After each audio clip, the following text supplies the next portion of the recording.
In the world of tech, some numbers just stop you in your tracks. Numbers like $20 billion.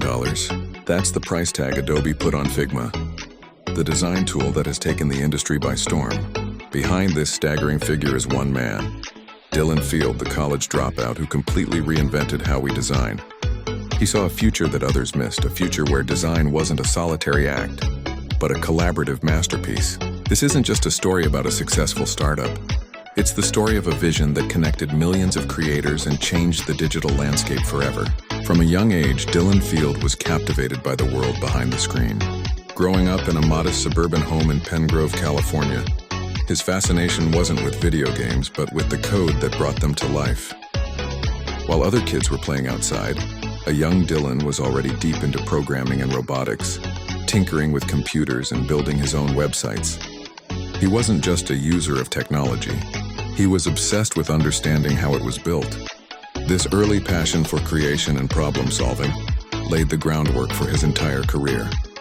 He saw computers not just as tools, but as a medium for art and expression, a belief that would later define his revolutionary approach to design software. By the time he enrolled at Brown University to study computer science, Field was already a seasoned programmer with an entrepreneurial spirit. But a massive opportunity soon presented him with a life-altering choice. In 2012, he was offered the Thiel Fellowship, a controversial program created by billionaire Peter Thiel that gives young entrepreneurs $100,000 to drop out of college and pursue their big idea. On one side was the traditional path, a prestigious Ivy League degree. On the other was a high-risk, high-reward gamble on his own vision. Field chose the gamble. He dropped out of Brown, took the money, and set out to build the future. The path of an entrepreneur is rarely a straight line to success. The years following the fellowship were a grueling marathon of relentless work and uncertainty. Field, along with his co-founder and former Brown classmate Evan Wallace, plunged into a period of intense development. Their small San Francisco office became a hub of late nights, fueled by caffeine and a singular obsession. Whiteboards were covered in complex diagrams and frantic scribbles, documenting their struggle to solve a massive problem, making design a collaborative, browser-based experience.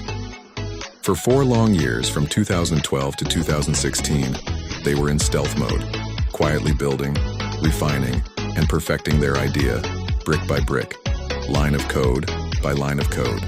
Then came the breakthrough. When Figma finally launched, it was unlike anything the design world had ever seen.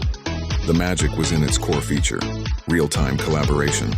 For the first time, entire teams could work on the same design file simultaneously, seeing each other's cursors move across the canvas as if they were in the same room.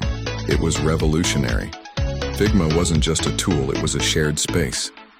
It was web-based, eliminating the need for expensive software installations and clunky file transfers. It was accessible, powerful, and above all, collaborative. The design community took notice, and the slow trickle of early adopters soon became a tidal wave. The growth was explosive. Figma's user base and valuation began to skyrocket, with a bar chart of its success looking more like a vertical line than a curve. What started as a niche tool for tech startups quickly became the industry standard. Soon, the biggest names in technology were building their products on Figma. Logos of giants like Microsoft, Google, Airbnb, and Spotify became part of the Figma family. Dylan Field hadn't just built a successful company. He had created an ecosystem that was now central to the digital economy, proving that his risky bet years ago had paid off in a way no one could have imagined. Dylan Field's journey from a curious kid in a suburban town to a titan of the tech industry is a testament to the power of a clear vision and unwavering persistence. He didn't just create a new product, he fundamentally changed the culture of design, shifting it from isolation to collaboration. The eventual $20 billion acquisition by Adobe wasn't just a financial transaction. It was the ultimate validation of his impact. As Field himself once said, "Be a little bit crazy. The world is built by people who are crazy enough to believe they can change it." And in the world of design, Dylan Field proved that a little bit of crazy can indeed change everything.